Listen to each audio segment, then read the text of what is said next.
నమస్తే అన్న. నమస్తే. మంచి మోహన్ బాబు గారిది బయోపిక్ మూవీ వస్తుందంట.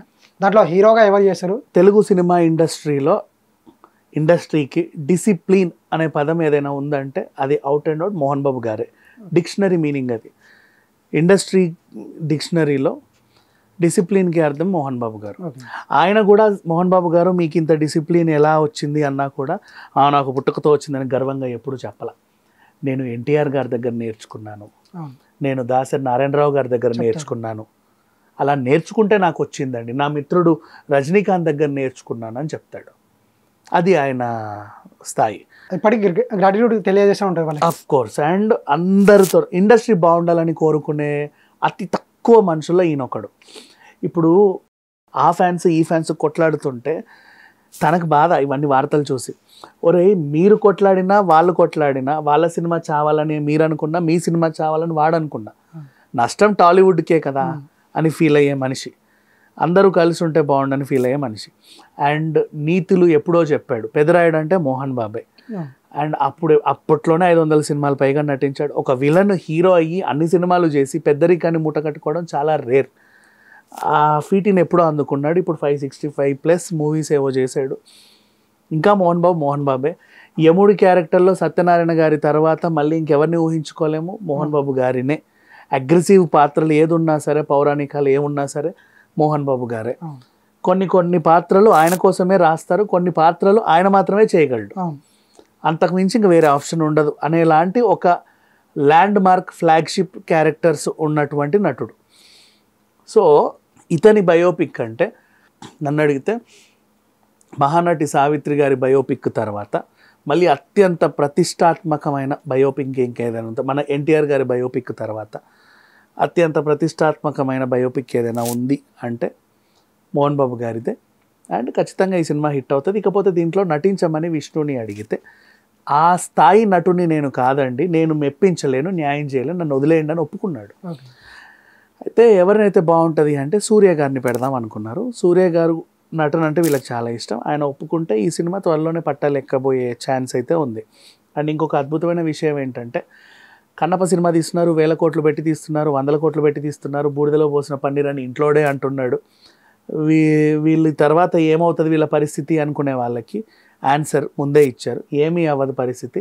ఇది అయిన తర్వాత ఇంకో భారీ చిత్రాన్ని వీళ్ళు ముందే ప్రకటించారు. ఇది కూడా మనం గమనించవచ్చు. ఇప్పుడు మోహన్ బాబు గారి బౌన్సర్స్ వచ్చేసి ఒక రెస్టారెంట్ మీద దాడి చేశారు. సో అది ఎందుకోసమైంది? వన్ సెకండ్, మనోజ్ క్రియేట్ చేసే వార్తలే ఇవన్నీ, అవుట్ అండ్ అవుట్ నేను చెప్తున్నా.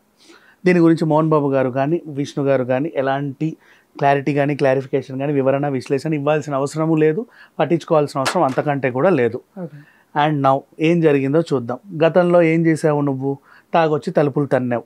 ఎందుకయ్యా బాబు తాగొచ్చి తలుపులు తంతున్నావు అంటే లోపల నా కూతురు ఉంది అన్నావు. Okay done. మళ్ళీ తాగొచ్చి వచ్చావు. ఎందుకు వచ్చావు అంటే మా అమ్మ బర్త్డే నన్ను పిలిచారు అన్నావు. మరి ఇక్కడ విధ్వంసం ఏం జరగట్లేదు, నువ్వు అంత కామ్గా ఎలా ఉంటావు అంటే ఎందుకు ఉంటాను నేను కాము, అందులో షుగర్ పోసాడు మా అన్న చూడండి అన్నావు. నెక్స్ట్ మళ్ళీ తాగొచ్చి తలుపులు తన్నావు. బాబు ఈసారి ఎందుకు తాగొచ్చి తలుపులు తంతావు, నీకేం రోగం అని అడిగితే లోపల మాకు సంబంధించిన సమాధులు ఉన్నాయి అమ్మమ్మ తాతయ్యవి, నేను అవి చూడకుండా ఉండలే, నాకు అసలు సంక్రాంతి అంటేనే ఆ సమాధులు, లేకపోతే నాకు ఈ సంక్రాంతి లేదు అన్నావు. సరే పోయా బాబు చూసుకొని ఆనందపడు అన్నావు. నెక్స్ట్ ఇప్పుడు ఫస్ట్ డే తాగొచ్చి తలుపులు తన్నప్పుడు నీకు బాగా మైలేజ్ వచ్చింది, ఎందుకంటే మోహన్ బాబు గారు మీడియా మీద దాడి చేశారనే విషయం బాగా హైలైట్ అయింది, నీకు సంతృప్తిగా మిగిలింది. నెక్స్ట్ డే అందులో పంచదార మా అన్నయ్య పోసాడని నువ్వు చెప్పిన అది పేలల. ఆ తర్వాత తిరుపతి దగ్గర కూడా మోహన్ బాబు యూనివర్సిటీలో అరాచకాలు గిరాచకాలు అసలు ఏవేవో జరుగుతున్నాయి అన్నది కూడా నిన్నెవడు పట్టించుకోవాలా. 2 సార్లు వచ్చి గొడవ చేసినా నీకు మైలేజ్ రాలా.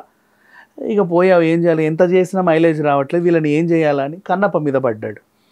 కన్నప్ప సినిమా చండాలం, దీన్ని అసలు చూడకండి, ఈ సినిమా అసలు ఇన్ని కోట్ల బడ్జెటే వేస్ట్, ఇది బూడిదలో పోసిన పన్నీరు, నీ వ్యాఖ్యలు నీవి, సినిమా సర్వనాశనం అవ్వాలని కోరుకున్నావు. ఓకే, అయినా సరే మైలేజ్ ఏం రాలా. ఆ పాట ఏదో రిలీజ్ అయితే దానికి అంతకు మించి వైరల్ అయిపోయింది. పాజిటివిటీ అప్పుడెప్పుడో టీజర్ ట్రైలర్ చేసినప్పుడు ట్రోల్ చేశారు, ఇప్పుడు ఎవడు ట్రోల్ చేయలే. ఎందుకు చేయలేదు? శివుడి పాట అబ్బా, దేవుడి పాటను కూడా ట్రోల్ చేస్తారా మరి దారుణంగా? చేయలేరు. ఇంకోటి అంతే, యాక్టింగ్ కూడా బాగుంది, పర్ఫార్మెన్స్ గుడ్, బాగా చేశాడు. బాగా చేశాడు ఏంటి, ఆయన ఇష్టం, ఆయన ఎలా చేశాడో ఆయనకు నచ్చినట్టు ఆయన చేశాడు అబ్బా. అది బాగుంది బాగాలేదని చెప్పడానికైనా నువ్వెవరు నేనెవరు చెప్పు. అంటే ఒక ఆడియన్ చెప్పడం మనకు ఆ సినిమా ఆహ్లాదాన్ని పంచింది, అదే చెప్తున్నా. ఒక ఫ్యాబ్రికేటెడ్ సినిమా అలా ఏవైనా సరే మనకు ఆనందాన్ని పంచిందా లేదా, దట్స్ ఆల్. అంతమించి ఇంకేమీ చూడాల్సిన అవసరం లేదు. నెక్స్ట్, ఎక్కడ మైలేజ్ రాకపోయేసరికి ఇప్పుడు క్రియేట్ చేయబడిన స్టోరీ చూడు. మోహన్ బాబు యూనివర్సిటీ నుంచి పిల్లలు ఇక ఎక్కడా టీ దొరక్క ఆ హోటల్కి వెళ్ళి టీ తాగారు. టీ తాగేవాడు టీ తాగా కప్పు సాసర్ ఎత్తేసాడు. ఒరే వై యు ఆర్ ఎత్తేసింగ్ మై కప్పు సాసర్ అని చెప్పి ఆ ఓనర్ వచ్చి వీళ్ళని ఇలా పట్టుకొని ఇష్టం ఉన్నట్టు కొట్టాడు. వీళ్ళు మమ్మల్ని కొట్టారు, ఇక ఒళ్ళంతా వాతలు అని నెత్తినోరు బాదుకొని యూనివర్సిటీ గేట్ దగ్గరికి వెళ్తే ఆ బౌన్సర్లు ఓ మై గాడ్ ఇంత అన్యాయం జరిగిందా అని చెప్పి వచ్చి ఒరే రెస్టారెంట్ మేనేజర్ ఇలారా మా పిల్లల్ని ఎందుకు కొట్టావు అని అడిగాడు. నాకు కొట్టాలనిపిస్తే రెచ్చగొడితే కొట్టరా అన్నాడంట వాడు. ఎట్టెట్ట కొడతారు అని వీణో 4 తన్ని ఆ టేబుల్లన్నీ ఎత్తేసి ఆ ఉన్న కప్పులన్నీ బగలకొట్టి ఆ హోటల్ మొత్తం కూల్చేశారంట. ఈ విషయం అనౌన్స్మెంట్ అక్కడే రాయచోటిలో ఈ రోజే షూటింగ్ జరిగింది మన మంచు మనోజ్కి.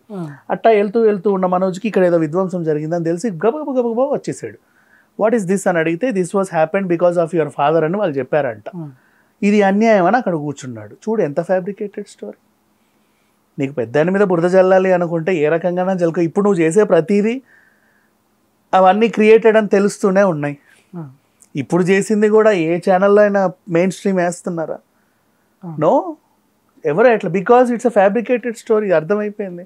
దాని గురించి ఇప్పుడు మనం మాట్లాడుకోవడం కూడా వేస్ట్. కానీ ఎందుకు మాట్లాడుకున్నాము అంటే కన్నప్ప రిలీజ్ అయ్యేంత వరకు ఇక మీదట కూడా మనోజ్ ఏదో రకంగా వాళ్ళ అన్న మీదో నాన్న మీదో మోహన్ బాబు గారి మీదో మంచు విష్ణు గారి మీదో ఏదో ఒక రకంగా బురద జల్లే ప్రయత్నం చేస్తూనే ఉంటాడు. ప్రతిసారి దాన్ని మనం మాట్లాడి పట్టించుకోవాల్సిన అవసరం లేదు.